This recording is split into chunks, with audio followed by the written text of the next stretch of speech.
Hayop ka? Pagbabayaran mo to. Sa oras na matuntun namin kayo, sisiguruhin kong katapusan nyo na. Papatayin kita, pati na mag-ina mo. Wag na wag nyo silang subukang hanapin at guluhin pa. Dahil sa oras na may mangyaring masama sa mag-ina ko, hindi ko kayo mapapatawad. Hindi lang yan ang aabutin nyo sa akin. Bakit naman ako maaawa sa isang halimaw na katulad mo? Wag na tayo magsayang pa ng oras. Gusto ko lang namang sagutin mo ang tanong ko. Maliban sa'yo, meron ka pa bang ibang kauri na nakatira dito? Marami ba kayo? Sumagot ka! Wala na. Ako na lamang ang nag-iisang aswang dito. Sige na, kung sa tingin mo ay nararapat akong mamatay dahil sa pagiging aswang ko, kahit wala akong sinasaktan na kahit sino, sige, patayin mo na ako at pagkatapos ay lisanin mo na ang lugar na ito. Hindi na kita bibigyan pa ng pagkakataon na masaktan ng kahit sino sa mga mahal ko sa buhay. Wala kang awa. Taon 2013, Kapis. Nababalot ng dilim ang buong kakahuyan. Hindi pa gaanong nakakalayo ang mag-asawa mula sa kanilang bahay na naging tahanan nila sa loob ng 7 taon. Nagbabadya na rin ang malakas na ulan nung mga sandaling yun. Sunod-sunod na gumuguhit ang kidlat sa kalangitan at sinusundan pa ng malalakas na kulog. Hawak ni Divina ang kanyang tiyan na noon ay nasa kabuanan na. Tagaktak ang pawis at mababakas ang takot sa kanyang muka. Anong gagawin natin? Paano kung masundan nila tayo? Hindi ko hayaang mapahamak kayo ng anak natin. Makinig ka. Kailangan ko silang linlangin. Diretsuhin mo lang ang gubat hanggang sa makarating ka sa may ilog kung saan tayo una nagkita noon. Hindi kita pwedeng iwan dito. Mas gugustuhin ko pa mamatay basta kasama kita. Kung kinakailangan na harapin ko sila, gagawin ko. Kesa naman, masaktan nila tayo. Hindi pwede. May mga armas sila. Walang mangyayaring masama sa akin. Alam mo naman kung gaano ako kahusay makipaglaban, di ba? Kung nagawa kong harapin ang mga kalahi mo noon, sila pa kaya ng mga ordinaryong tao lamang? Naniniwala ako sa kakayahan mo pero huwag kang pakasisiguro. Malupit ang mga tao sa katulad ko, kaya sigurado madadamay ka sa galit nila. Ipangako mo na bago kumagat ang liwanag, magkikita ulit tayo. Wala na tayong sapat na oras. Sige na, umalis ka na. Mahigpit niyang niyakap si Ramon at hindi mapigilang lumuha nung mga oras na yon. Lakad-takbo at palingon-lingon pa sa kanyang asawa bago tuluyang magpalit-anyo si Divina bilang isang baboy ramo at nilisan ang naturang lugar. Samantala, dala ang mga sulo at iba't ibang armas ng isang grupo ng kalalakihan ang noon ay nagsitakbuhan papalapit kay Ramon, na noon ay nakahawak sa kaluban ng kanyang itak, sabay binitawan muna ang isang bag na may lamang mga damit nilang mag-asawa. Hindi ko hayaang masaktan ang asawa ko ng kahit sino man sa inyo. Halimaw ang asawa mo, alagad ng dilim, kaya dapat lang namamatay siya. Salot na nagdudulot ng kahirapan dito sa bayan natin. Pati kabuhayan namin ay napeperwisyo na rin. Hindi namin nahayaang may mapahamak sa aming pamilya o kung sino man na taga rito sa amin. Wala siyang kasalanan. Inosenteng asawa ko. Hindi siya pumapatay ng tao at lalong hindi niya magagawang patay ng mga hayop na alaga ninyo. Sapat na ang mga alaga namin, pati na rin ang mga ligaw na hayop sa gubat para sa kanya. Oo, aswang siya, pero hindi siya mamamatay tao. Sinungaling! Hindi mo mabibilog ang ulo namin. Kung ikaw ang magiging hadlang sa plano namin, mga kasama, hulihin natin siya. Ewan ko na lang kung hindi lalabas ang asawa mo kung saan man siya nagtatago. Dadaan muna kayo sa ibabaw ng aking bangkay. Aba, masyado ka naman matapang, Ramon. Tingnan na lang natin kung matatakasan mo ang kamatayan sa oras na hindi magpakita ang asawa mo. Hinila ang kwelyo ng kanyang damit mula sa likod, sabay tinutukan ng patalim sa leeg. Nagtawanan ang mga yun ng sabay-sabay, habang nakangisi lamang si Ramon at pinag-aaralan kung paano niya patutumbahin ang mga kalalakihang nakapalibot sa kanya. Divina, kung saan ka ba nagtatago ngayon, lumabas ka na. Kung hindi ay pupugutan ko ng ulo ang pinakamamahal mong asawa. Mga wala kayong puso. Kung ito talagang gusto nyo, pagbibigyan ko kayo. Isa-isa niyang pinatumba ang mga lalaki na bagamat armado ay maingat niya namang nasasangga at naaagaw ang mga patalim noon. Namimilipit sa sakit ang 4 na mga kalalakihan na animoy hirap ng bumangon nung mga oras na yun.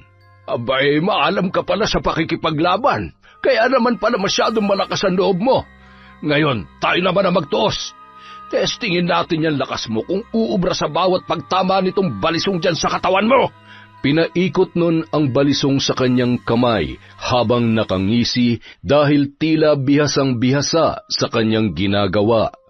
Mabilis naman na sinasangga ni Ramon ang kamay ng lalaki sa bawat pagsaksak nito, hanggang sa tinamaan siya sa tagiliran. Tinakpan niya yon gamit ang kanyang kaliwang kamay para pigilan ang pagbulwak ng dugo, at agad na binunot ang itak sa kaluban at hindi nagdalawang isip na tagain ang lalaki sa paa nito. Ayaw ko manakit ng kahit na sino, pero kailangan ko tong gawin. Kailangan ko mabuhay para sa mag-ina ko. Bago pa man tuluyang makatayo ang mga kalalakihan para muling pagtulong-tulungan si Ramon, ay walang kasing bilis niya ng pinagtataga at tinadyakan ng mga yon sa kani-kanilang mga paa upang masigurong hindi na siya masusundan pa. Hayop ka! Pagbabayaran mo ito! Sa oras na matuntun namin kayo, sisiguruhin kong katapusan nyo na! Papatayin kita! Pati na ang pamilya mo! Wag nyo nang subukan na hanapin kami at guluhin pa. Dahil sa oras na may mangyari masama sa mag-ina ko, hindi ko kayo mapapatawad. Hindi lang yan ang aabutin nyo sa akin. Ang kirot ng sugat ko! Paano na tayo lalabas sa masukal na gubat na ito? Baka tamaan tayo ng kidlat. Kasabay ng paghakbang paatras ay ang pagbuhos ng malakas na ulan na sinabayan din ng malakas na hangin. Mas lalong lumakas ang kulog at kidlat, kaya lalo lamang siyang nag-alala para kay Divina nung mga oras na yon.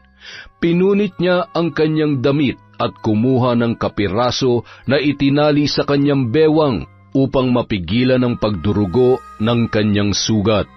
Hindi ako pwedeng mamatay, at lalong-lalo na hindi ako pwedeng panghinaan ng loob. Kailangan ako ng mag-ina ko. Sinasabayan ni Ramon ang pagliwanag ng paligid sa bawat pagkidlat upang makita kung saan pwedeng dumaan patungo sa kanyang pupuntahan. Hindi alintana ang kirot ng kanyang sugat at lamig ng panahon nung gabing yun. Hintayin mo ako, mahal ko. Darating ako. Magkikita pa tayo at lalayo tayo sa malulupit at mapanghusgang mga tao. Hindi ko nahahayaang mangyari pa ulit to sa atin. Samantala, kailangan ko makahanap na masisilungan. Namamanhid na ang buong katawan ko sa sobrang lamig. Habang palinga-linga ang babae sa gitna ng gubat, ay pumukaw ng atensyon niya ang isang lumang kubo. Lakad-takbo niyang tinungo yun. Buti na lamang at sa kabila ng dilim ay nakakakita pa rin siya. Isa yon sa mga abilidad ng aswang na katulad niya. Diyos ko, iligtas niyo po ang asawa ko. Bigyan niyo po siya ng sapat na lakas para labanan at takasan ang masasamang loob na yon. Hindi ko po kakayanin mabuhay kung mawawala si Ramon. Wala na akong pamilyang babalikan at lalong hindi ko alam kung saan ako pupunta ngayon. Siya na lamang po ang meron ako. Nang tumila ang ulan ay nagpatuloy sa paglalakbay si Divina hanggang sa tuluyan niyang marating ang ilog. Sa kabilang banda, patuloy naman sa paglalakad si Ramon hanggang sa makarating na siya sa may pamilyar na bahagi ng kagubatan. Kaya naman maliban sa iniinda niyang lamig at kirot ng kanyang sugat, ay hindi naman siya gaanong nahirapan pa. Napahawak siya sa kanyang tagiliran habang patuloy na inihahakbang ang kanyang paa, bitbit ang isang bag na naglalaman ng ilang mga gamit nilang mag-asawa. Bigla na lamang nahilo ang lalaki dahil sa marami-rami na rin ang dugo na nawawala sa kanya, kaya minabuti niyang magpahinga muna. Umupo yun at sumandal sa isang malaking puno. Napapaluha sabay nagdasal na lamang nung mga oras na yon.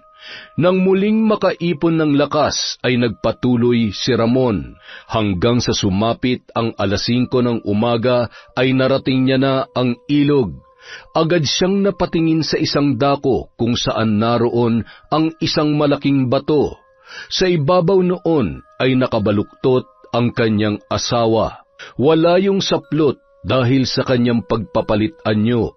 Napatakbo siya sa kinaroroonan nito. Napaluha nang makita ang ilang mga sugat sa gawing likod ni Divina. Mahal, gising. Nandito na ako. Mahal, ikaw nga. Salamat at ligtas ka. Teka, ano nangyari dyan? Diyos ko, may sugat ka. Huwag ka mag-alala. Daplis lang naman yan at matibay tong asawa mo.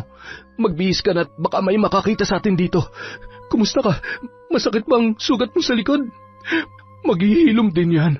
Mga tama lang ng maliliit na sanga at matatalas na damo kung saan sumuot ako kagabi. Hindi kasi maabot ng dila ko kaya... Huwag ka mag-alala. Ayos lang naman ako. Lalo na ngayong nandito ka na. Ay, siya nga pala. Buti na lang at napakatapang din ang baby natin. Paano mo pala sila natakasan? Nilabanan ko sila sa paraan na alam ko. Pinatay mo ba sila, mahal? Siyempre hindi.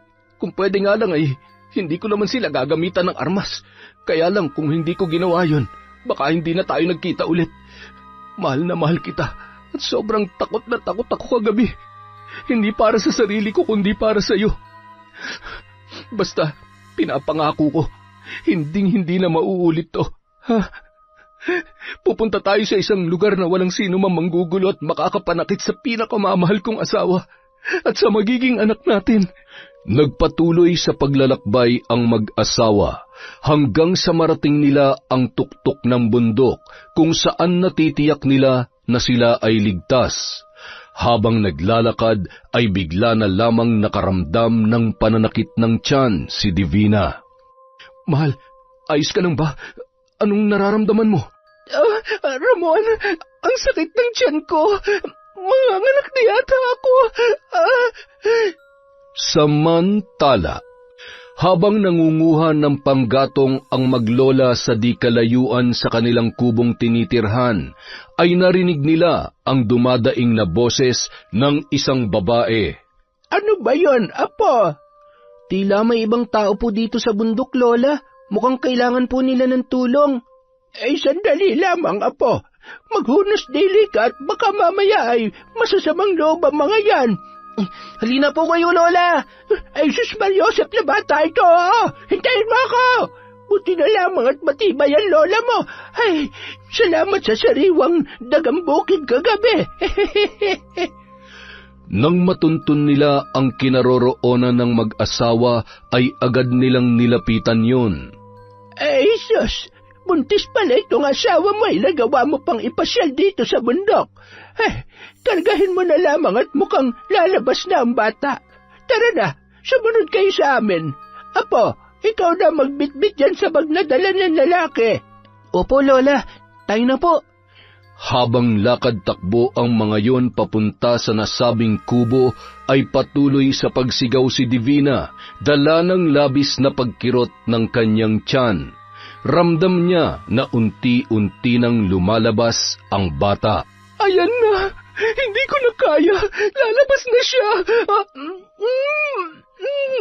Dito, ihiga mo siya! Dali! Kaya mo yan, mahal. Nandito lang ako. Ako na ang bahala. Kumuha ka ng palanggana at lagyan mo ng tubig. Otoy, iabot mo sa akin ang gunting. Bilisan mo! Agad naman na iniabot sa matanda ang mga hinihingi nito.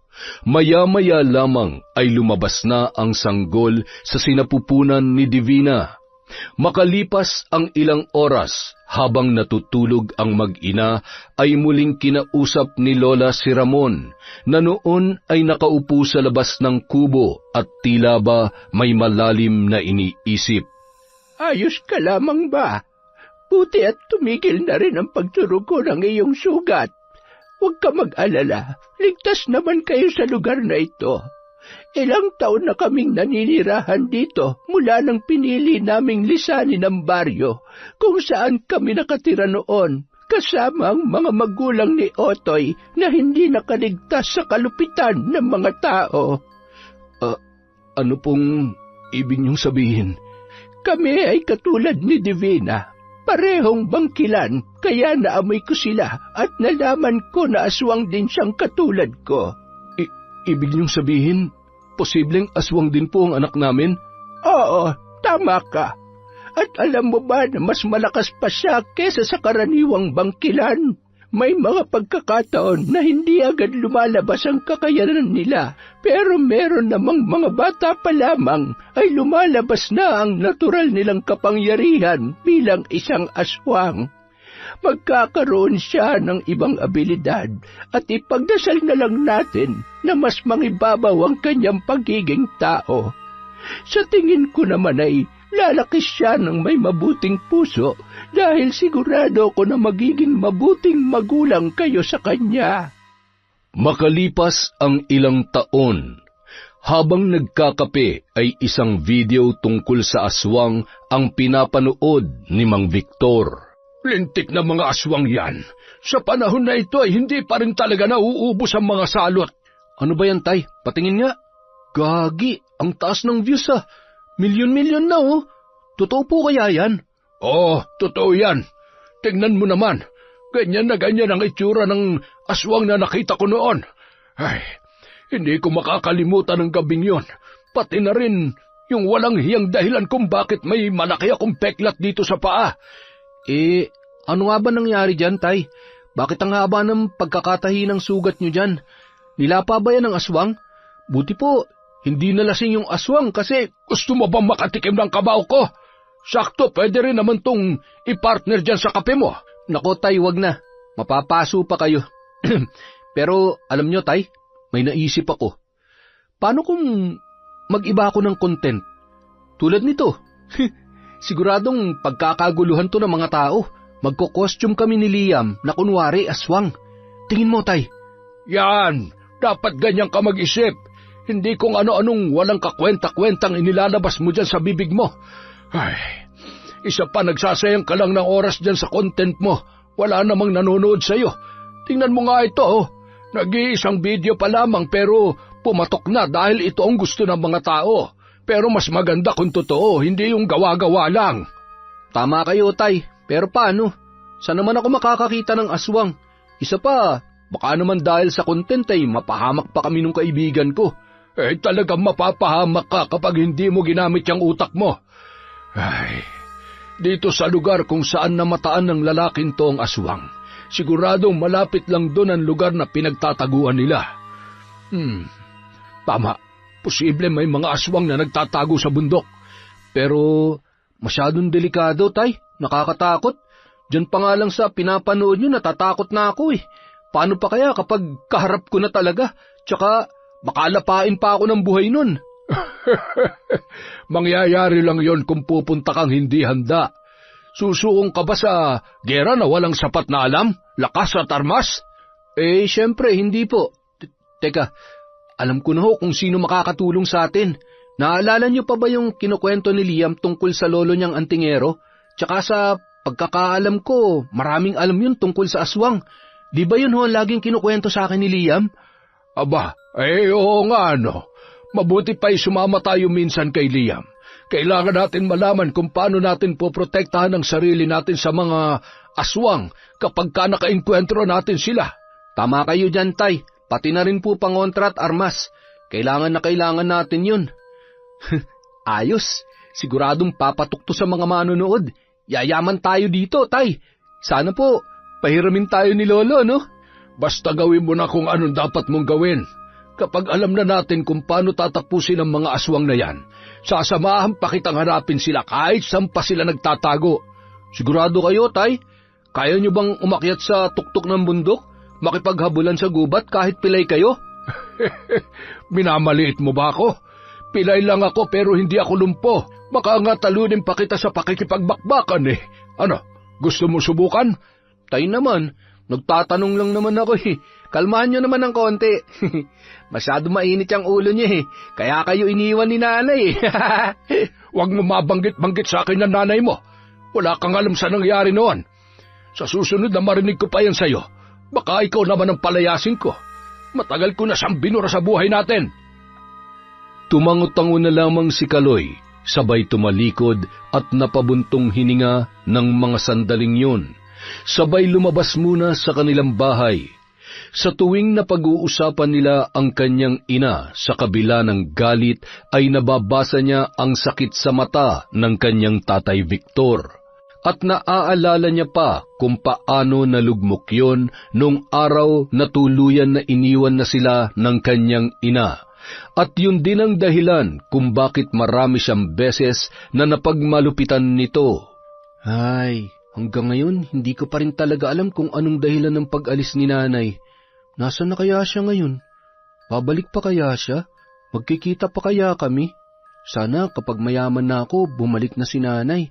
Ang sabi niya, mahal na mahal niya kami ni tatay, pero bakit kaya? Habang palakad-lakad yun sa labas ng kanilang bahay at nag-iisip, ay bigla namang dumating si Liam. Katulad ng nakagawian nila, ay dala-dala noon ang kanyang cellphone at camera na ginagamit nilang magkaibigan para gumawa ng panibagong content. Oh, ang aga mo yata ngayon. Oo, para naman maaga rin akong makauwi. Sasamahan ko kasi si Lolo sa bukid mamaya eh. Mag-aani kasi kami ng mga tinanim niyang gulay at ide-deliver namin kinabukasan. Ah, teka, baka naman pwede kaming sumama ni tatay. Wala naman kaming gagawin mamaya eh. Sige ba, matutuwa si Lolo kapag nakilala niya kayo ni Mang Victor. Lagi ko kasi kayong kinukwento sa kanya eh. At tuwang-tuwa din siya kapag pinapanood niya yung mga ine-edit kong vlogs natin. Ayos. Teka, sandali lang ha. Sasabihin ko na muna kay tatay at baka mamaya ay pumunta na naman sa sugalan yun. Okay lang naman siguro, daanan na lang natin kapag papunta na tayo. Mas maganda na kung ngayon pa lang ay babalik na tayo sa inyo. Doon tayo mag-vlog. Isama natin ang lolo mo. Mukha kasing nananawa na sa pagmumukha natin yung 5,000 nating subscribers eh. Iniisip ko kasi na kung itutuloy natin tong pinaggagawa natin, dapat yun talaga magugustuhan ng mga tao. Katulad nito, sandali lang ha. Ito yung viral ngayon na video tungkol sa aswang na nasa bundok sa karatig lalawigan lang natin. Patingin nga. Shucks, oo nga tol, grabe. Nakakatakot naman yan, buti hindi sila napahamak. Ay, kaya ayokong abutin ng gabi sa bundok at baka, hindi ko kayang panoorin tol. Baka hindi ako makatulog mamayang gabi. Masyado ka namang matatakutin. Alam mo, may naiisip nga akong bago ngayon eh. Paano kung tungkol sa aswang na lang ang i-vlog natin? Tingnan mo nga yan, isang video pa lang tungkol sa aswang, sabog na agad ang views. Isa pa, hindi ba't maraming alam si Lolo sa aswang?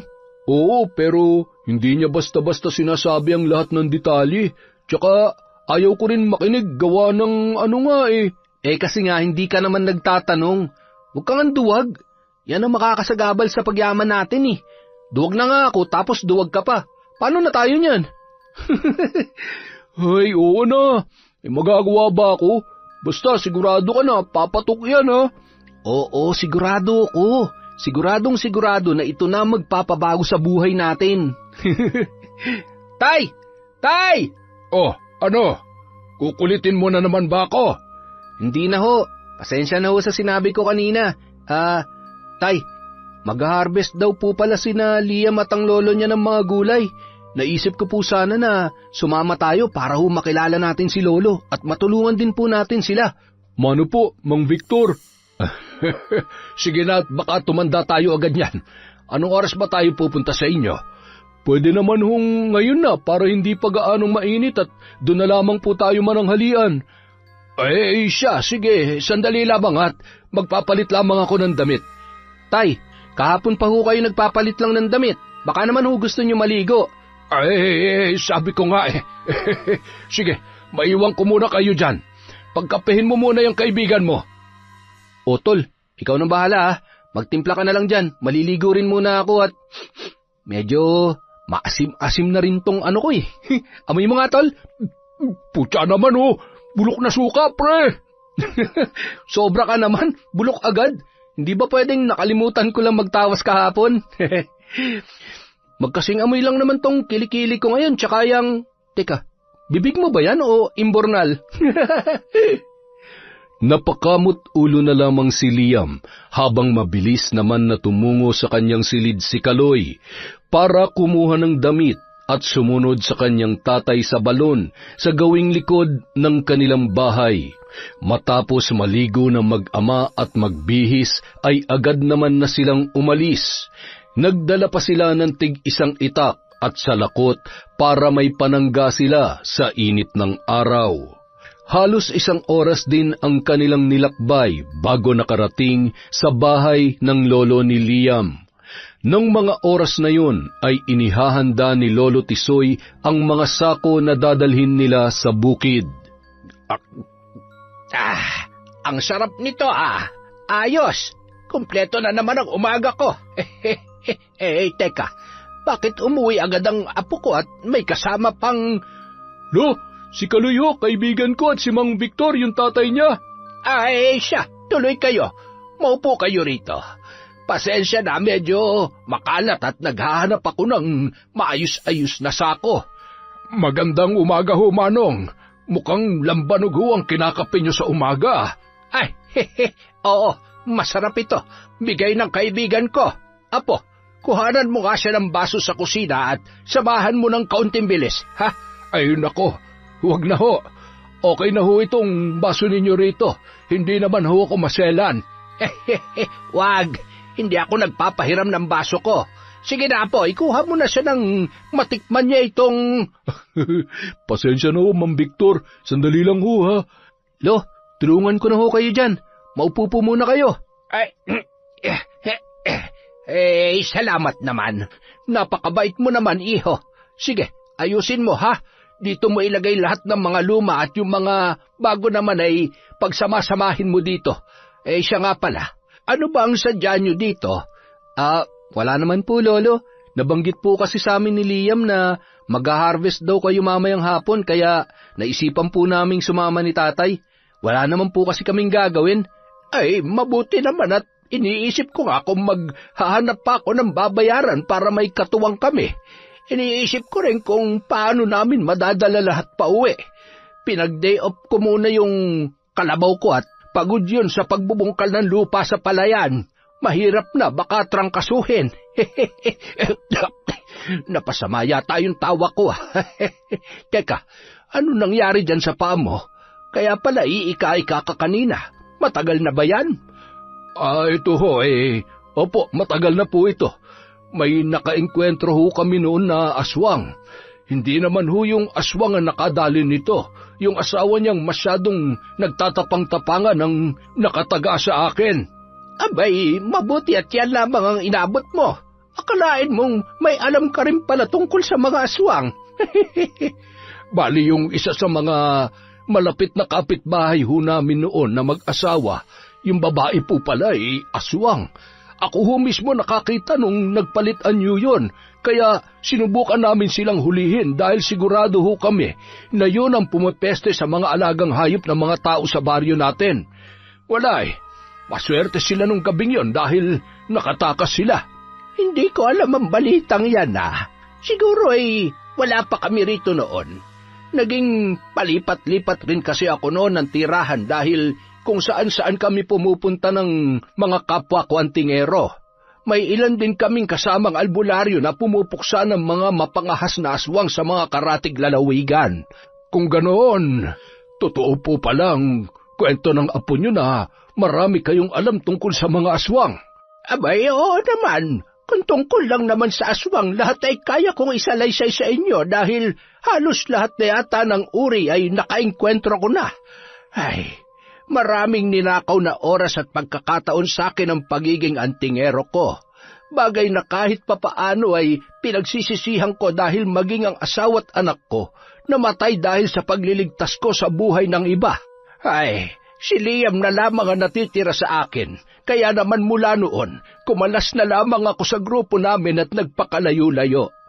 Naging mas payapa ang buhay ko at ipinangako ko sa sarili ko na ang natitirang taon ng buhay ko ay ilalaan ko na lamang sa apo ko.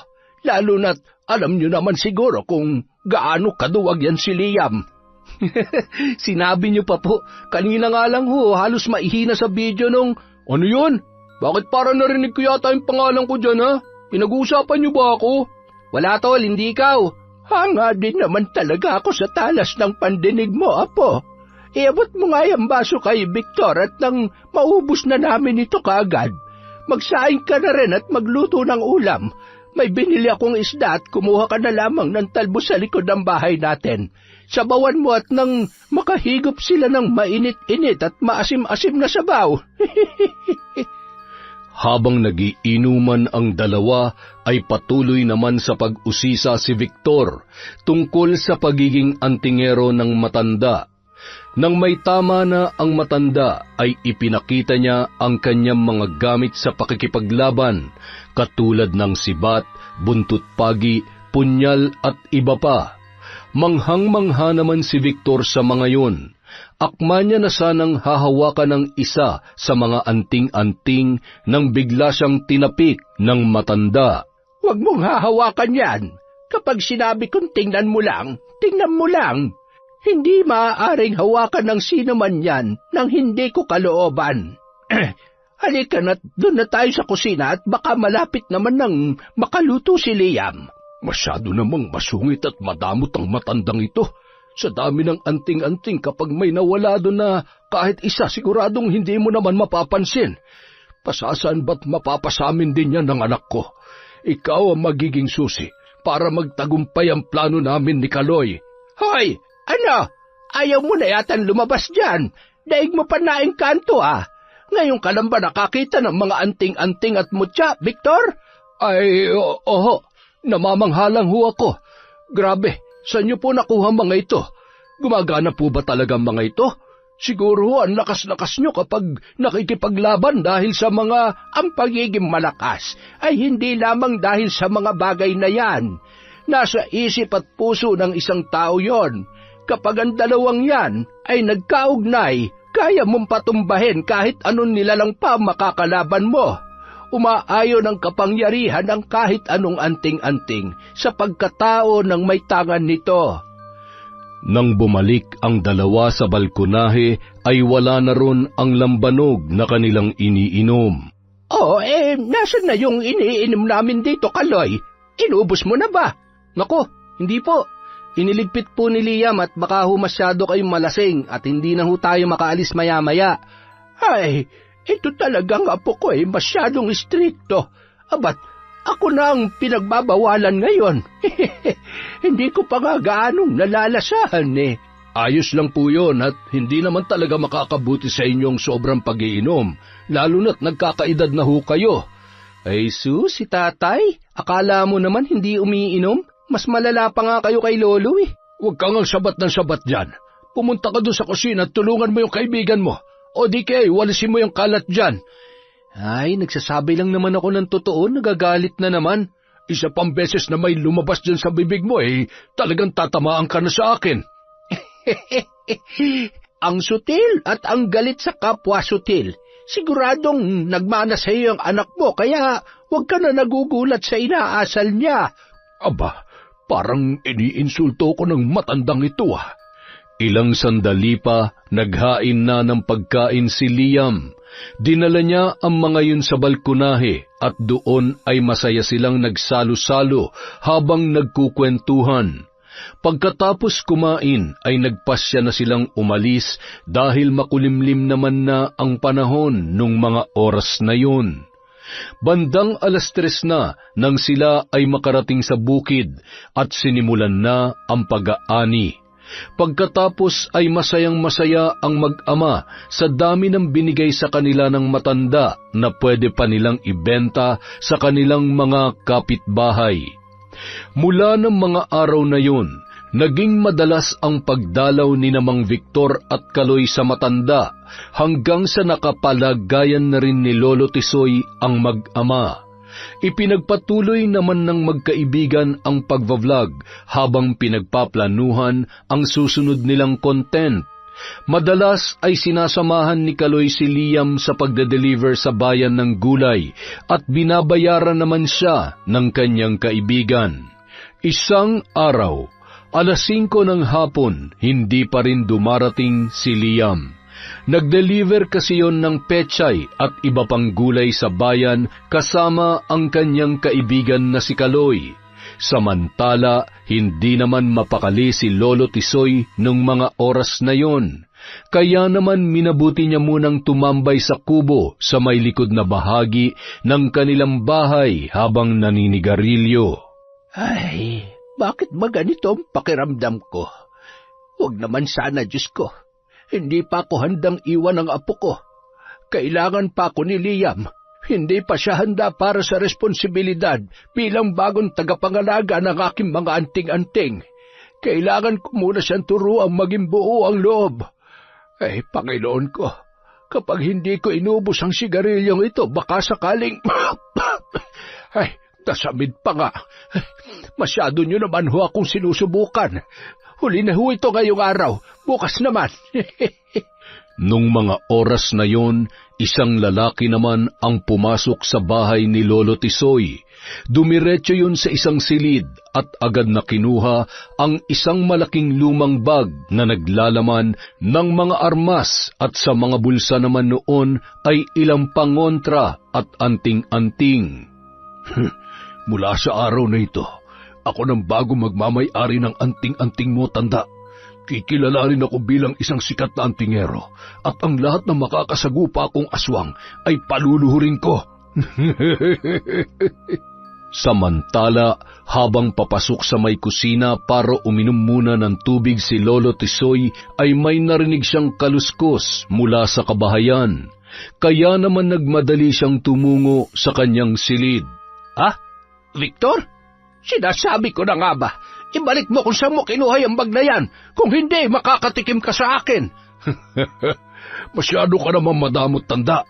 Ano naman ang magagawa mo para pigilan ako, ha? Mahina ang katawan mo at isang sakal ko lang sa'yo. Gamit ang braso kong ito, matutuluyan ka na.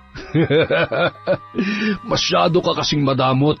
Hindi mo naman na ginagamit, ipagkakait mo pa sa akin.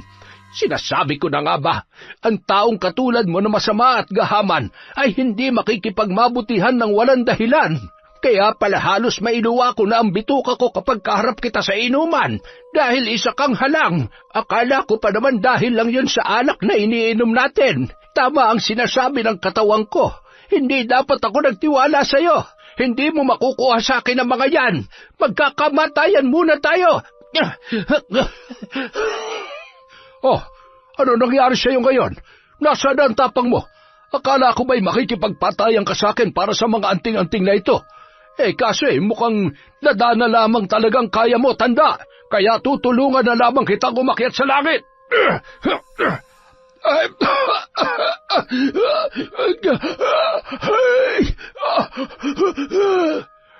Ay, binigyan mo pa talaga ako ng dagdag na isipin. Ano? Hoy, tanda. Buhay ka pa ba? Aba, pasensya na. Total matanda ka naman na, kaya kailangan mo na talaga magpahinga, ha? Kung hindi ka lang sana maramot, di hindi sana ito mangyayari sa'yo. Nakakapanggigil ka rin eh. Bago umalis, hindi pa yun nakontento. Inuntog pa nun ang ulo ng matanda ng 2 beses sa sahig. Dahilan kaya dumaloy ang sariwang dugo mula sa ulo nito. Nang araw ding yun, bandang alas 12 ng gabi habang nagpapahangin sa labas ng bahay si Kaloy, isang text ang kanyang natanggap mula sa kanyang kaibigan tungkol sa sinapit ng kanyang lolo. Agad naman niyang tinawagan si Liam na punong-puno ng pag-aalala. Bakit hindi mo sinabi agad? Di sana napuntahan namin kayo ni tatay. Huwag kayong mag-alala. Sinundo kami ng mga kamag-anak ni Lolo. Salamat na lang sa pag-aalala nyo. Hello, Tol. Ay, ano ba naman yan? Oh, bakit naman naligaga ka? May problema ba? Wala na raw po si Lolo Tisoy. Ano kaya nangyari dun? Kawawa naman. Malakas pa yun nung umaga. Bakit naman kawawa makakapagpahinga na siya? Mananahimik na rin siya sa langit. Mas maigi nga yung ganon para hindi na alagain pa. Ganon talaga ang buhay. Lahat naman ay daraan sa ganyan. Ay, di man lamang kayo nag-alala para sa kanya. Kayo nga hutong naging mas malapit sa kanya nung nakaraan. Ay, wala tayong mapapala sa ganyan. Kesa magdrama ka dyan, mabuti pa mag-empake ka ng mga gamit mo para sa ilang araw. Bukas na bukas ay mamumundok tayo. Po? Mamumundok? Bakit po? Dahil magagawa na natin ang plano natin. Magtutulungan tayo. Pasisikatin mo ko at lalago naman ang views mo. Pagkatapos, kapag may malaki na tayong pera, di yayaman na tayo at makakaalis na rin tayo sa lugar na ito. Halika, may ipapakita ko sa iyo. Ano ho ba yun, Tay? Teka, saan niyo nakuha ang mga ito? Huwag niyong sabihin na may kinalaman kayo sa nangyari kay Lolo. Kayo po bang... Pwede bang itikom mo yung bunganga mo? Natumba lang yun, inatake sa puso. Ano akala mo sa akin? Mamamatay tao? Pero hindi pa rin po tama na... Kailangan ba talagang may masaktan o mamatay para lamang sa mga bagay na to, Tay? Hindi man lamang ba kayo naawa dun sa matanda? Tumahimik ka na. Alam mo kung paano ako magalit, Kaloy. Huwag mo sinasagad ang pasensya ko't higit sa lahat, huwag kang susuway sa gusto ko kung ayaw mong isilid ulit kita sa sakot ibitin ng patiwarik. Gusto mo ba yon? Ha? Agad naman nang pumasok sa silid si Kaloy na animoy batang takot na takot. Kahit binata na ay sariwa pa rin sa isip niya kung ilang beses niyang naranasan yun. Kapag naaalala niya ang sarili sa loob ng sako, nakasabit, pawis na pawis habang pinapalo ng sinturon o kung anumang mahawakan ng kanyang ama ay halos hindi siya makahinga. Ang sama-sama niyo, Tay.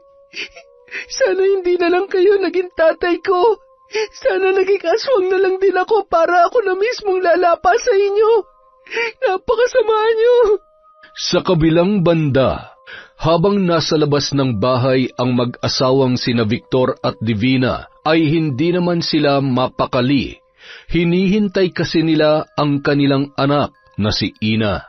Saan na naman kaya pumunta yun? Pambihira talaga yung anak mo, oo. Huwag ka mag-alala. Dalaga na siya at kabisado niya na ang pasikot-sikot dito sa bundok. Habang tumatagal, marami na ring taong dumadayo dito, kaya kailangan natin mag-ingat. Habang nag-uusap ang dalawa ay siya namang pagdating ni Ina, na noon ay lakad-takbo papalapit sa kanyang mga magulang.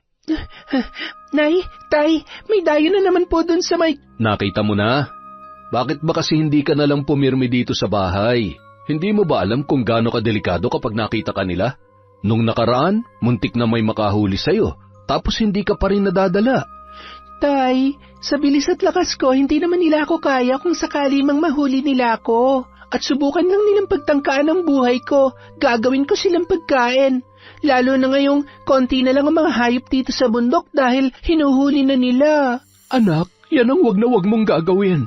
Sa oras na makatikim ka ng karne ng tao, siguradong hindi mo na mapipigilan pa ang sarili mo. Masyadong delikado, anak. Ayaw kong makapanakit ka ng inosenteng tao. Alam ko naman po yon, Nay. Ang sinasabi ko lang naman po kung sakaling may magtangkang manakit sa akin. Buti na lang talaga nakakain na ako bago dumating yung mga dayong yon. Basta hindi pwedeng basta ka na lang aalis na hindi ka man lamang nagpapaalam sa amin, ha? Kung kinakailangan samahan kita, gagawin ko, masiguro ko lamang ang kaligtasan mo. Huwag kayo mag-alala, Tay. Lagi naman po kami magkasama ni Kuya Otoy. Tara na po, pasok na po tayo. Tingnan niyo yung mga mata niyo, Tay. O, kahit kasi antok na pinipigilan niyo pa dahil wala pa ako eh. Mahal na mahal talaga ako ng nanay at tatay ko. Nang sumunod na araw, maaga pa ay umalis na ang mag-amang sinamang Victor at Kaloy. Bakas sa mukha ng binata ang lungkot. Sinubukan niya pa sanang tawagan ang kanyang kaibigan na si Liam, ngunit hindi niya na yon makontak. Labag man sa kanyang kalooban ang ginagawa ng kanyang ama ay wala naman siyang magawa, kundi ang sumunod na lamang dito. Nang makarating sa tuktok ng bundok, ay bagsak ang balikat, sabay ibinaba ang kanilang mga dalang gamit. Sumandal sila sa malaking puno. Naibsan naman ang pagod nila dahil sa malamig na ihip ng hangin. Kumain muna tayo at magpahinga. Mamayang gabi pwede tayong sumilong pansamantala sa kuweba na nadaanan natin kanina. 1 oras din siguro lalakarin natin pabalik. Sigurado akong malapit lamang dito ang tirahan ng mga aswang. Wala naman kasi tayong nadaanan na kubo o bahay man lang. Teka, heto ang botelya na naglalaman ng langis. Ilagay mo to dyan sa bulsa mo at pakiramdaman mo na maayos, ha? Kapag naramdaman mong mainit ang bote at kumukulo ang langis, siguradong nasa paligid lamang ang aswang. Basta wala kang ibang gagawin kundi kumuha ng video. Yung maayos, yung malinaw at dapat kitang-kita kung gaano ko patutumbahin ang aswang. Naintindihan mo ba? Huwag kang tatanga-tanga dahil kung hindi ay masasayang lamang ang oras at panahon natin dito. Opo. Isa pa, pwedeng ayusin mo yung pagmumukha mo at daig mo pa nalugi sa negosyo. Huwag kang masyadong magpapatalo dyan sa emosyon mo. Isipin mo na lang kung paano babaguhin ng mga anting-anting na itong buhay natin. Nandito tayo kaya baka naman pwede mo munang itapon yung konsensya mo. Hindi ka mapapakain yan. Nako. Napabuntong hininga na lamang si Kaloy at matipid na ngumiti sa kanyang ama.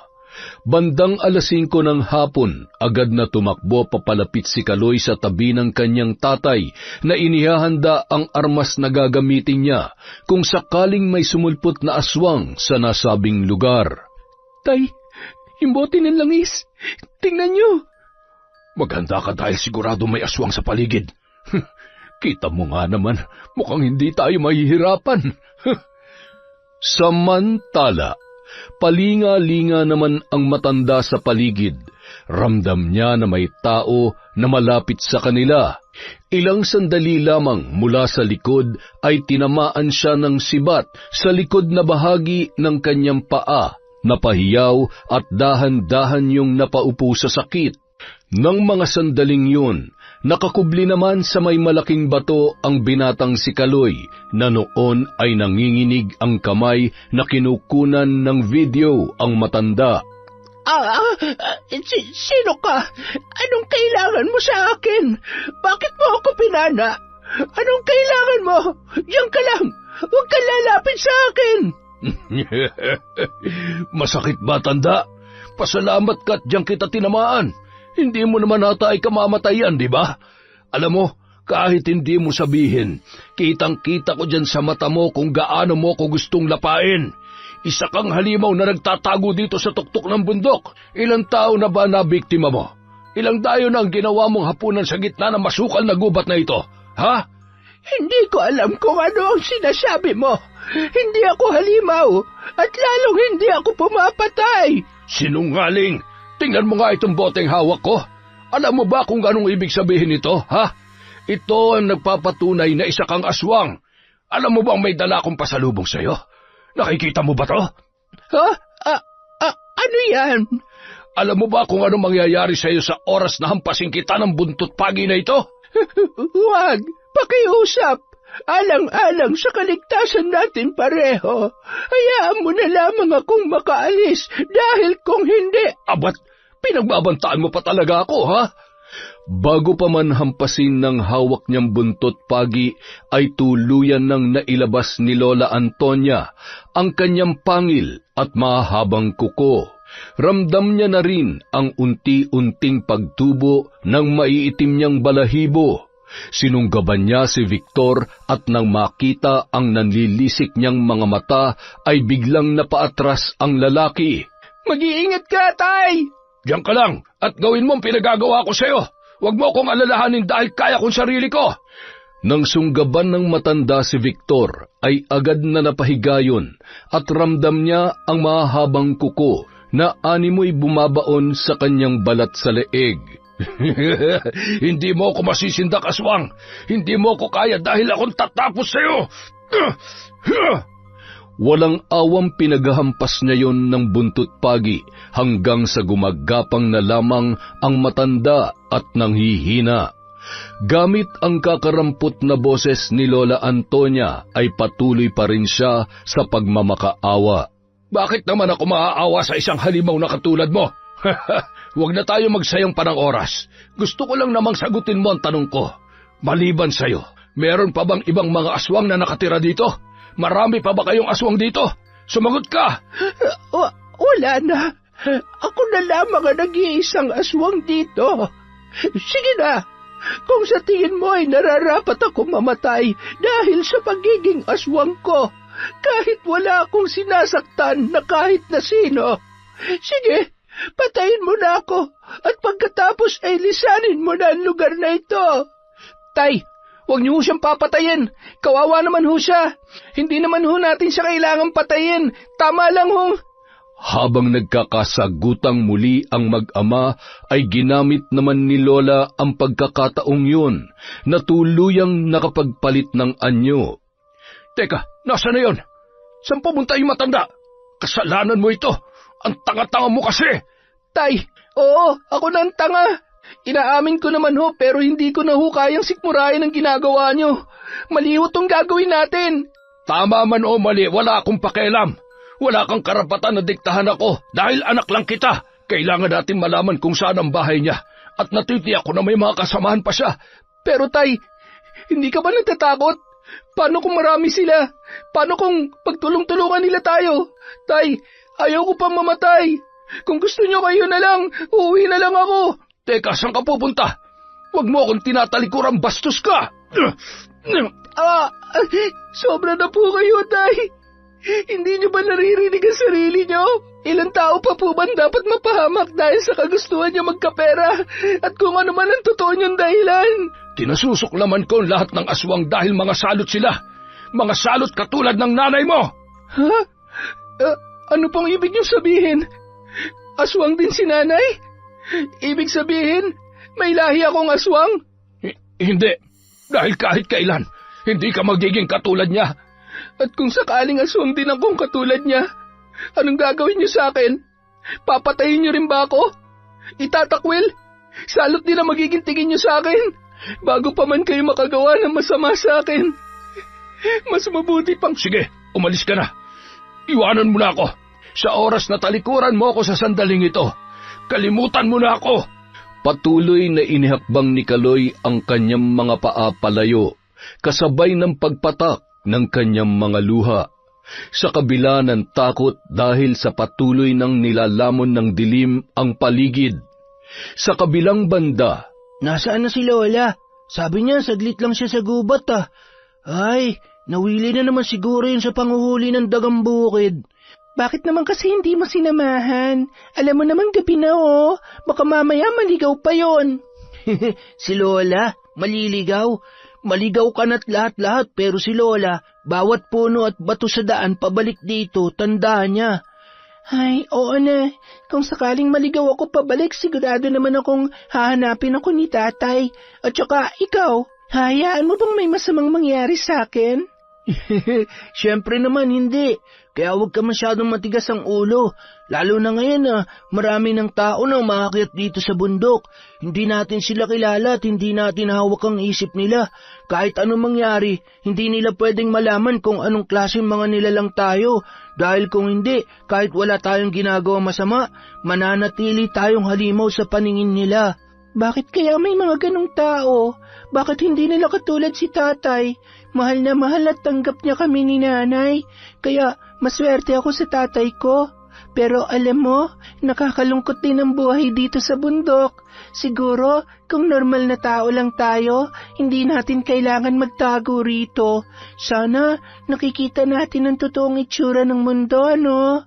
Pero tahimik ang buhay natin dito. Ito na talagang kapalaran natin, kaya kailangan na nating tanggapin at maging masaya sa buhay natin.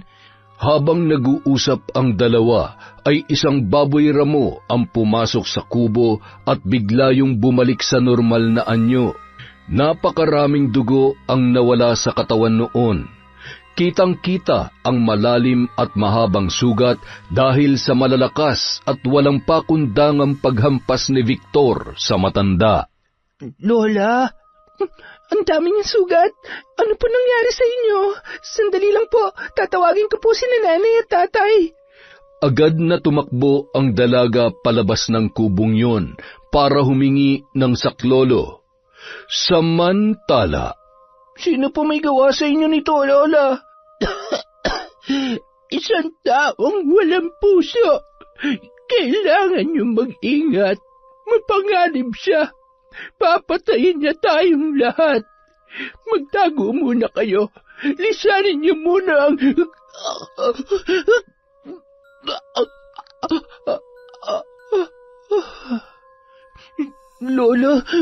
Lola, gumising ka. Lola, huwag mo akong iwan. Lola!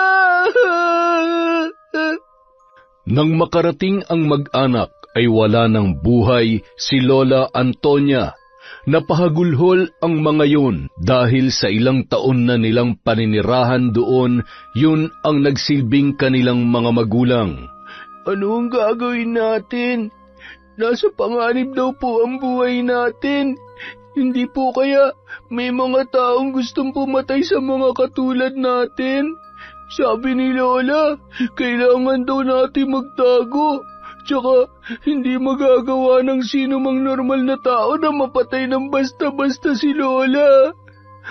Marahil ay mas pinili niyang hindi manlaban o sadyang may malaking kaalaman sa pakikipaglaban sa aswang ang may gawa nito. Hindi ako natatakot sa kanya.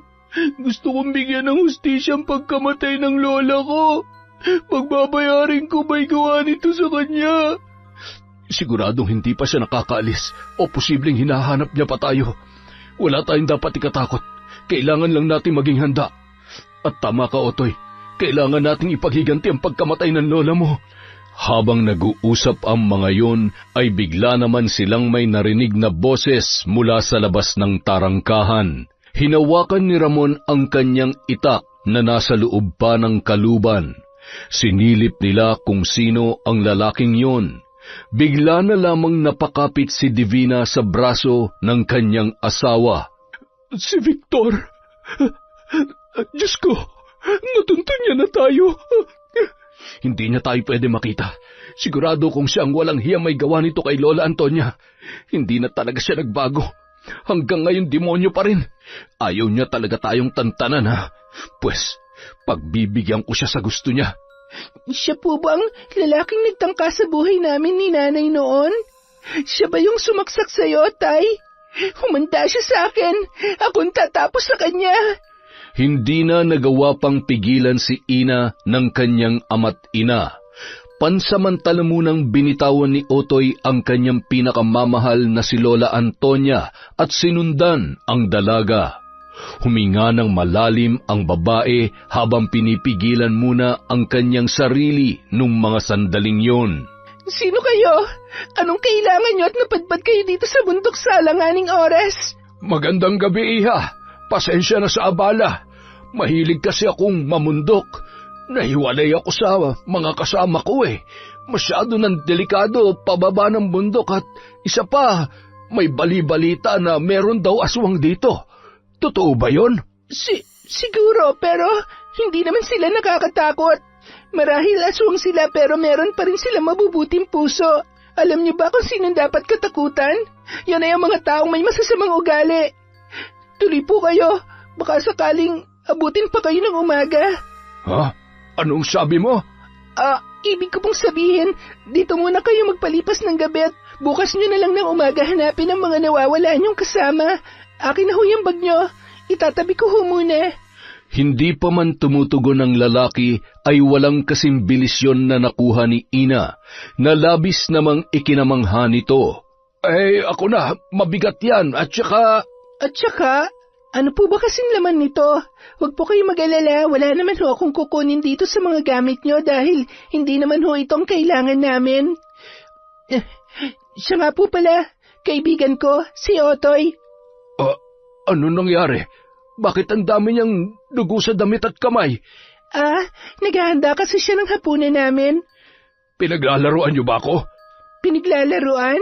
Bakit naman? Wala ka naman yatang atraso sa amin, pero ikaw ang bahala kung gusto mo makipaglaro sa amin. Mga aswang din ba kayo? Ha? Akala nyo ba may isa nyo ako? Hindi nyo ako kaya. Papatayin ko kayong lahat. Humalakhak ang lalaki at binunot ang isang punyal sa kanyang tagiliran. Alam nyo ba na kapag tinamaan kayo nito, ay hindi na maghihilom ang sugat ninyo?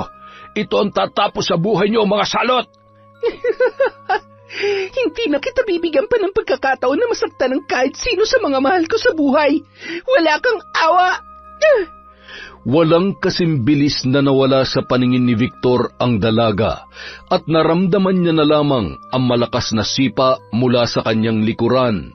Natumba yon sa kanyang kinatatayuan at kinabayuhan ni Ina sabay pinagkakalmot ang katawan. Humahalakhak pa si Victor nung una sa pag-aakala maghihilom ng kusa ang kanyang mga sugat. Ngunit nang maramdaman niya ang labis na kirot, ay nagtaka na siya sa kanyang sarili. Hindi maaari. Bakit hindi gumagana ang anting-anting? Napakasinungaling na matandang yun Hindi maaari. Hindi ako maaaring mamatay nang walang kalaban-laban. Ngayon ako naman, siguro naman matapos mong patayin ang lola ko, may karapatan ako ipaghiganti siya. Gusto mo bang maranasan na maging katulad namin, ha? Alam mo ba kung gaano namin pinipigilan ang sarili namin na kumain ng tao para lamang hindi makapanakit? Aswang kami, pero pinili namin gawin kung anong tama. Ngunit sadyang may halangang bitukang katulad mo. Maawa kayo! Huwag niyo akong papatayin! Bakit? Naawa ka ba sa lola ko nang walang awa mo siyang sinaktan kanina? Naawa ka ba? Pasensya na. Hindi ko sinasadya. Iniligtas ko lang ang sarili ko dahil sigurado akong ako ang papatayin niya kung hindi ako nanlaban. Napakasinungaling mo. Hindi nananakit ng tao si Lola Antonia. Walang ibang dapat namatay kundi ikaw.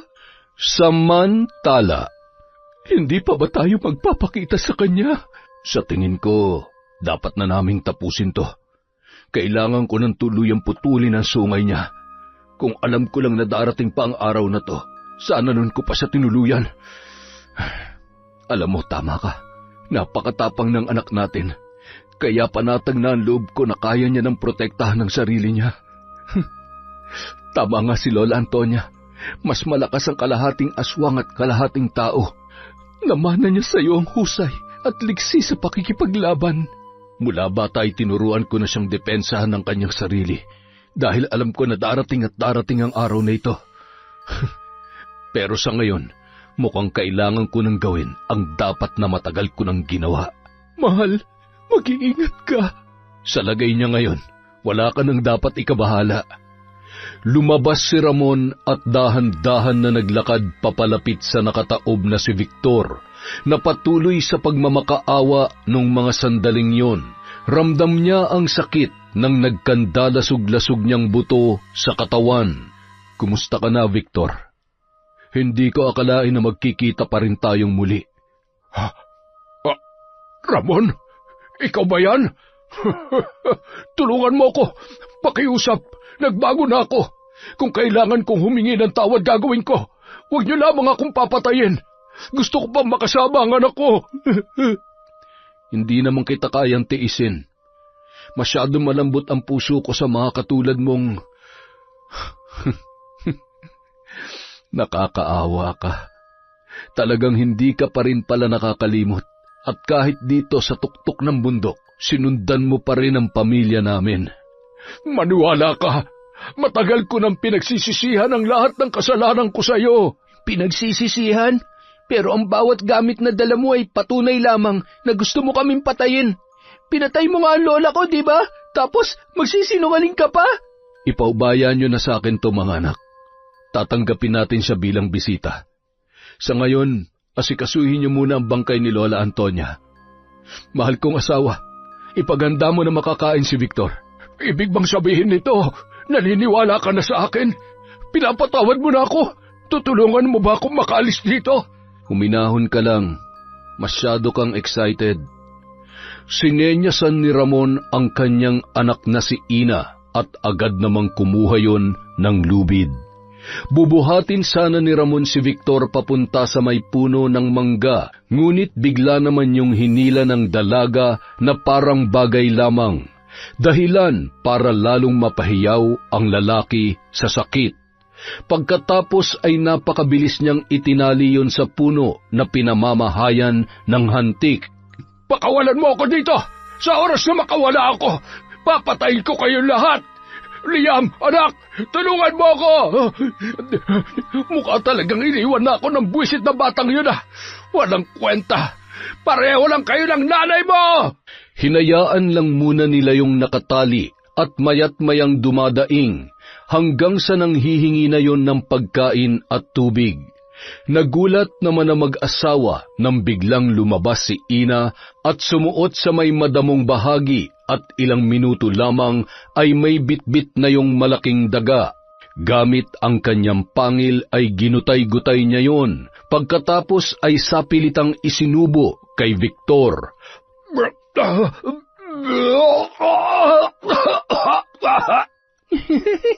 Alam mo, magpasalamat ka dahil yan ang kinakain namin, hindi tao. Dahil kung nagkataon, kanina ka pa namin pinagpiestahan. Kaya lang nasisiguro ko na walang kasing paitang yung karne, o baka nga malason pa kami. Mayabang ka lang pala dahil may ipinagmamalaki kang anting-anting at armas, pero tingnan mo nga yung sarili mo ngayon. Kahit patayin niyo pa ako, hindi pa rin magbabago ang tingin ko sa inyo. Mga halimaw! Mga aswang! Wala ka man lang ni katiting na konsensya sa ginawa mo sa lola ko. Itong dapat sa'yo. Bumaon ang matutulis na kuko ni Otoy at kasabay ng pagbulwak ng dugo sa tiyan nito ay kinalagan yon ng tali ng dalawa, dahilan para mapasubsob yon sa lupa. Kanina masyado kang mayabang dahil ba sa mga anting-anting na nasa iyong bulsa? Siguro maging ang mga yan ay hindi umaayon sa'yo dahil masama ka, kaya hindi ka namin bibigyan ng pagkakataon na makapanakit pa ng iba. Aswang man o tao, hindi nararapat ng kahit anong kalupitan sa mundo. Pare-pareho lang tayong gusto mabuhay at naghahangad ng kapayapaan. Ilang sandali pa, bigla na lamang nangisay at unti-unting nalagutan ng hininga si Victor. Pagkatapos noon, lumabas ang mag-asawa at mahigpit na niyakap si Otoy, na noon ay nanginginig pa rin ang kamay at nanlilisik ang mga mata, dala ng matinding galit. Hindi pwedeng malaman ng mga tao nangyari sa kanya dahil siguradong magmumukha na naman tayong masama sa kanila. Ililibing natin siya kasama ang katotohanan at tanda ng katapusan ng kanyang kasamaan. Ay, nakakalungkot lang isipin na nangyari ang lahat ng ito, lalong-lalo ng pagkamatay ni Lola Antonia. Huwag ka mag-alala, Otoy. Mula ngayon, kami na ang pamilya mo. Bandang 3:00 ng madaling araw, nilibing nila si Lola Antonia at gayon din si Victor. Paano kung hanapin siya ng anak niya? Sana hindi, at hindi nagmana sa kanyang anak. Pero kung sakali man, siguradong siya lang din na magpapahamak sa sarili niya sa oras na makaharap natin siya. Kinabukasan. Ang sakit ng buong katawan ko. Sana mahanap ko na ang daan pababa ng bundok. Gusto kong puntahan si Liam kahit nasaan man siya. Kailangan niya malaman ng totoo. Kailangan pagbayaran ni tatay ang mga kasalanan niya. Ligtas namang nakabalik si Kaloy sa kanilang baryo. Makalipas ang ilang araw nang hindi pa rin bumabalik ang kanyang ama ay nakaramdam siya ng pag-aalala. Malibang iniwan ko siya, hindi kaya napahamak si tatay? Kung bakit pa naman kasi ipinipilit niyang mga bagay-bagay eh. Bakit ba siya ganun? Masakit para sa akin na mawala ka dahil ikaw na lang ang natitira kong magulang, pero hindi ko na kaya masikmura ang kasamaan mo, tay. Sa paglipas ng mga araw, tuluyan ng tinanggap ni Kaloy na wala na ang kanyang ama. Pero sa unang pagkakataon, naranasan niyang maging malaya, magdesisyon para sa kanyang sarili at manindigan sa kung ano ang tama. Para iwasan ang tanong ng mga tao tungkol sa kanyang ama, ay lumipat siya ng tirahan gamit ang natitira niyang ipon na pera. Naghanap din siya ng mapagtatrabahuhan doon. Isang araw, habang naglalakad si Kaloy ay nagulat na lamang siya nang biglang may humawak sa kanyang braso. Liam? Liam, ikaw nga. Kumusta? Bakit ngayon ka na nagpakita sa akin? Hindi mo ba nababasa yung mga text ko? Yung mga tawag ko, bakit hindi mo sinasagot? Ay, talaga bang gusto mo akong makausap? Hindi mo ba talaga ginustong itago yung katotohanan tungkol sa ginawa ng tatay mo sa lolo ko? Hindi. Nung una natakot ako kay tatay pero maniwala ka. Gusto kong sabihin sa iyo ang totoo. Ay, hindi ko alam kung nagsasabi ka ng totoo, pero gusto kong patunayan mo yan sa akin. Nasaan ang tatay mo? Totoo bang nawawala siya o nagtatago? Inilahad ni Kaloy ang buong nangyari. Ipinakita niya rin ang isang video na nagpapatunay na nagsasabi siya ng totoo. Kailangan ko makuha mga bagay na nawala kay lolo. Malaking parte yun ng buhay niya, kaya isa lang ang hihilingin ko sa iyo. Tulungan mo ako makuha mga yun. Habang nag-uusap ang dalawa, ay napalingon si Kaloy nang marinig niya ang isang pamilyar na boses. Lolo Tisoy? Buhay kayo? Totoo ba itong nakikita ko? Minumulto niyo po ba ako? Nasaan ang gahaman mong ama? Huwag mo na siyang itago kung hindi ay malilintikan ka sa akin. Huh? Lo, tama na ho. Wala ho siyang kasalanan. Nang bitawan ni Lolo Tisoy ang binata, ay mahigpit niyang niyakap ang matanda at napahagulgul pa yun sa tuwa. Maya-maya, ipinakita nila kay Lolo Tisoy ang video. Napailing-iling yun sa pagkadismaya. Masyado siya nagpatalo sa tukso sa kaalaman, kapangyarihan, at kung ano pa mang nag-udyok sa kanya na gawin ang mga bagay-bagay na hindi man lamang pinag-iisipan. Isa siyang hangal. Hindi niya batid ang bawat anting-anting ay may katumbas na orasyon para gumana. Siya rin na naghanap ng sarili niyang ikapapahamak. Sorry po, Lolo. Hindi ko po akalain na magagawa ni tatay yun sa inyo. Ako na pong humihingi ng tawad sa lahat ng ginawa niya sa iyo. Pero, teka lang po, paano po kayo nabuhay kung... Ipinakita ni Lolo Tisoy ang medalyon na suot niya at ang isang tela na naglalaman ng mutya na nagsisilbing kanyang proteksyon. Anumang sugat ay maghihilom. Isang kapangyarihang kabal na naging dahilan kung bakit nakaligtas ako sa kamatayan nung gabing yon. Walang puso ang iyong ama. Sana'y huwag mo nang pamarisan pa ang maling gawain niya. Makalipas ang isang buwan, magkasamang inakyat ni Kaloy at Liam ang bundok. Tama ba itong ginagawa natin? Paano kung tayong lapain ng mga aswang dun? Mabuti kung kasama natin si Lolo. Huwag kang matakot. Handa ako sa pagkakataong to. Marami na naituro sa akin si Lolo para protektahan ang sarili ko. Sa pag-akyat sa bundok, nasa akin ang isa sa mga medalyon niya. Ay, sa tingin mo, pinatay kaya nilang tatay mo? Siguro, matapos pahirapan ni tatay yung isa sa mga kalahi nila, malamang sa malamang, gaganti ang mga yun. Aswang pa rin sila, at siguradong pinagpestahan na nila si tatay. Buti nga iniwan ko siya nung gabing yun kasi kung nagkataon, hindi na sana tayo nagkita pa para man lang makahingi ng tawad at... Kalimutan mo na yun.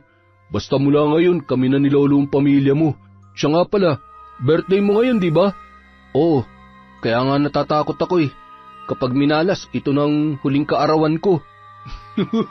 Loko, walang mangyayaring masama sa atin. Hindi tayo nandito para makipaglaban, kundi para kunin ang mga bagay na mahalaga kay Lolo Tisoy. At malay natin, balang araw, makatulong yun sa atin. Ay, siya nga pala, sabi ni Lolo, wala tayong dapat ikatakot sa mga aswang na nagtatago sa bundok dahil posibleng nandito sila kasi tahimik dito, tsaka may mga hayop sila makakain dito. Mas mahirap yung mga aswang na nagpapanggap na normal na tao at hindi natin alam na nakakasalamuha na pala natin araw-araw. Nang makaakyat sila sa bundok ay tuluyan na ring kumagat ang dilim. Nakarating sila sa tapat ng isang kubo na yari sa kahoy at anahaw. May lumabas naman na isang dalaga at malayo pa ay kapansin-pansin na ang matapang na mga mata nito. Anong sadya nyo? At bakit nangas kayong pumunta sa teritoryo namin sa mga oras na ito? Hindi na kami magpapaligoy-ligoy pa. Huwag ka mag-alala, hindi kami masamang tao. May gusto lang po kami malaman. Pinatuloy ni Yana ang mga yon at nakipag-usap ang dalawa ng maayos. Naroon man ang takot ay naglakas loob sila upang malaman ang totoong nangyari kay Victor at makuhang muli ang gamit ni Lolo Tisoy. Patawad kung tinuluyan ko siya nung gabing yun. Pinatay niya ang lola ko at sana naiintindihan mo kung paano ko hindi napigilan ang sarili ko. Hindi na umimik si Kaloy na noon ay napapahikbi na lamang sa kanyang natuklasan. Alam niya sa kanyang sarili na wala siyang karapatang magalit, lalo na't mismong siya ang nakakita ng kalupitan ng kanyang ama sa matandang aswang. Giniya sila ni Yana at Otoy sa likod na bahagi ng kubo kung saan inilibing nila ang mga gamit katabi ng pinaglibingan kina Lola at Mang Victor. Hinukay nilang muli ang isang bag na naglalaman ng gamit na dala ni Mang Victor ng gabing yon. Gumuhit naman ang ngiti sa muka ni Liam. Alam niyang matutuwa si Lolo Tisoy sa oras na maibalik niya ang mga yon sa kanya. Maya-maya pa, lumapit naman si Ramon kay Liam at tinapik ang balikat ng binata. Gaano man kasama ang tatay mo, nararamdaman ko na masakit pa rin para sa iyo na mawala siya. Ay, ang bilis ng panahon. Maliit ka pa nung umalis kami sa baryo kung saan kami naninirahan noon. Magkakilala po kayo ni tatay? Oo, siya ang dahilan kung bakit umalis kami sa baryo na yon. Ako rin ang naging dahilan kung bakit may sugat at may pilay ang kanyang mga paa. Niligtas ko lamang sa kapahamakan ng asawa ko at ang ipinagbubuntis niya noon na si Ina. Nagpatuloy sa pag-uusap ang dalawa at doon ay mas nagkaroon ng kasagutan ang ilang mga tanong sa kanyang isipan. Bigla namang lumapit si Divina sa mga yon. Kumusta na ang iyong ina? Matagal na ho kaming iniwan ni nanay. Ang totoo, ang nanay mo ang salot sa baryong yun. Siya ang kumakain sa mga alagang hayop ng mga taga roon. Pero naibaling sa akin ang sisi dahil na rin sa tatay mo na sa tingin ko'y wala pang alam noon sa totoong katauhan ng iyong ina. Isa rin siyang aswang katulad ko. Ngunit ang pinagkaiba lamang, hindi niya kayang kontrolin ang kanyang sarili. Kaya niyang pumaslang ng tao kapag nasasabik siya sa karne. Kung aswang ho si nanay, ibig sabihin, may lahi rin po akong... Habang nagsasalita ang binata ay napatigil siya nang maramdaman niya ang kakaibang init sa kanyang katawan. Napatingala siya sa bilog na buwan, kasabay noon ay ang paghaba ng kanyang kuko at pangil. Namumula rin ang kanyang mga mata na nanlilisik. Ika-21 niyang kaarawan ngayon, kaya siguro, patay. Makakauwi pa kaya ako ng buhay nito? Paano kung lapain niya na lamang ako tapos, ay, bakit ba nangyayari ang mga ito? Sa dinami-dami na magiging aswang yung kaibigan ko pa talaga. Ilang minuto lamang ay nagpalit ang Yuyon bilang isang malaking itim na aso at tumakbo patungo sa madamong bahagi.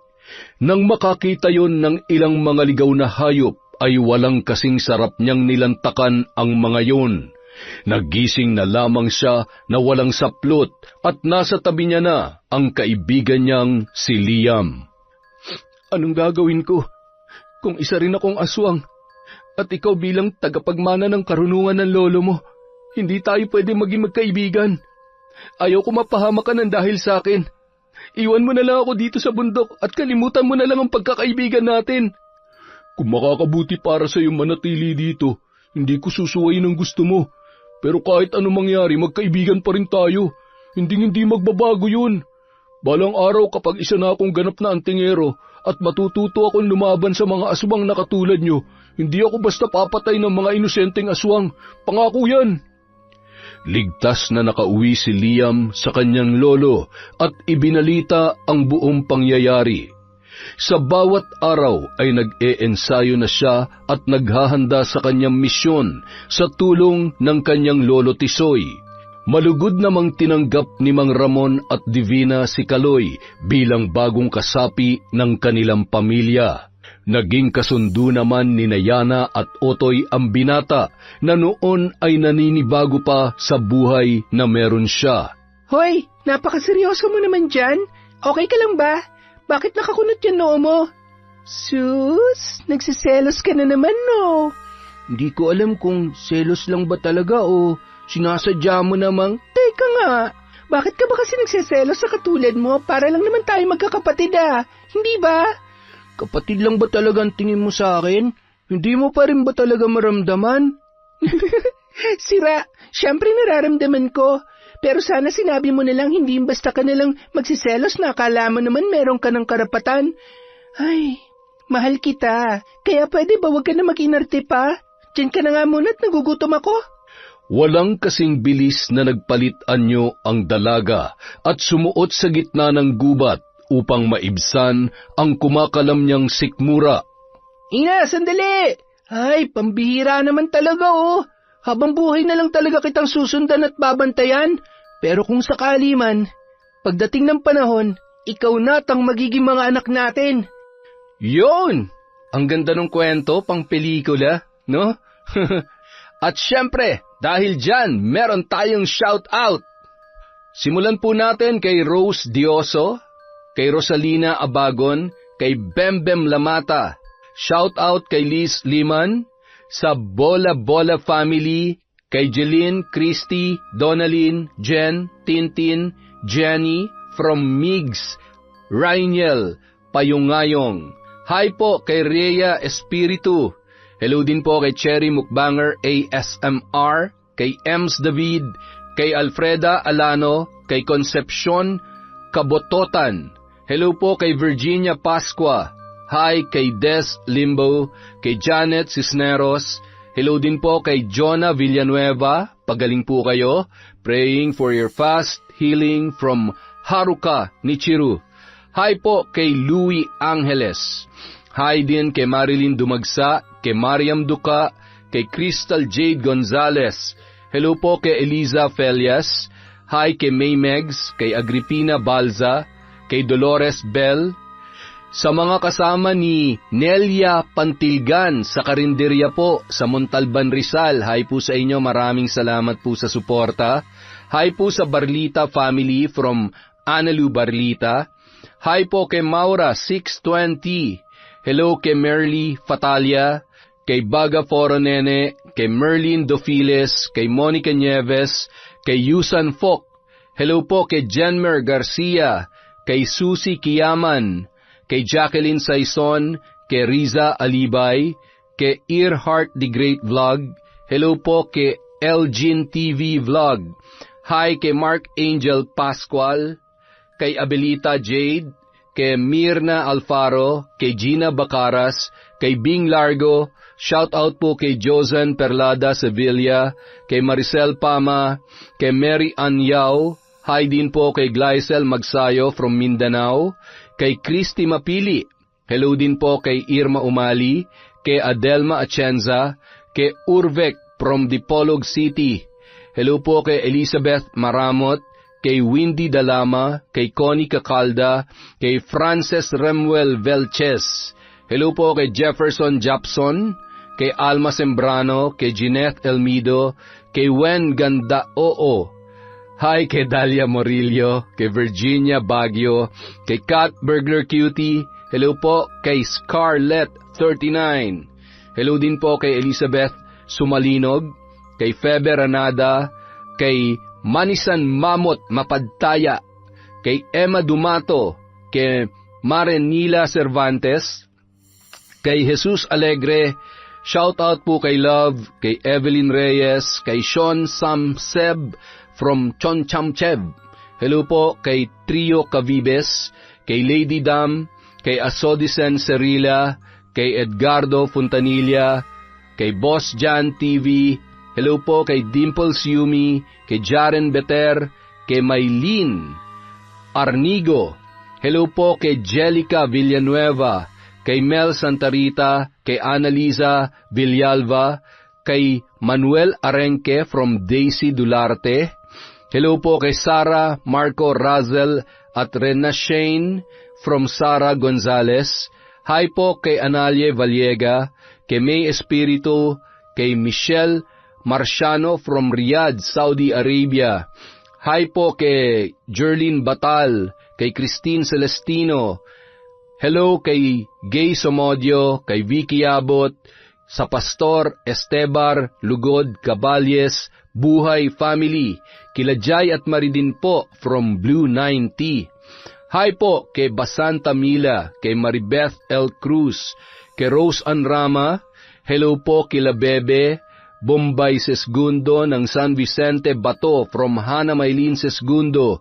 Hello po kay Mira, kay Annalyn Morales, kay Belen Malbas, kay Angelina Ignacio, kay Janet De Proft, kay Connie, kay Dordas Family from Patrick Dordas. Hi po kay Lydia Lopez, kay Scarlett Sky Maniego, kay Lord Jared Andrew Ero, kay Cola Lona. Hello po kay Love Veins.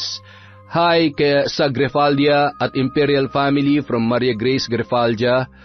Hi kay Teresa Barcelona, kay Mirna Bantayan, kay Puresa Tagiwalo, sa Ambrosio Celino Rayoso, Cacalda Family from Corazon, Cacalda. Hi kay Maria Diaz, Virgie Latorre, Leonora Consensino, kay Charlene Gumansing. Hello po kay Kimpoy Feliciano, kay Alma Naong, kay Jasmine Siazon, kay Michelle Alegado.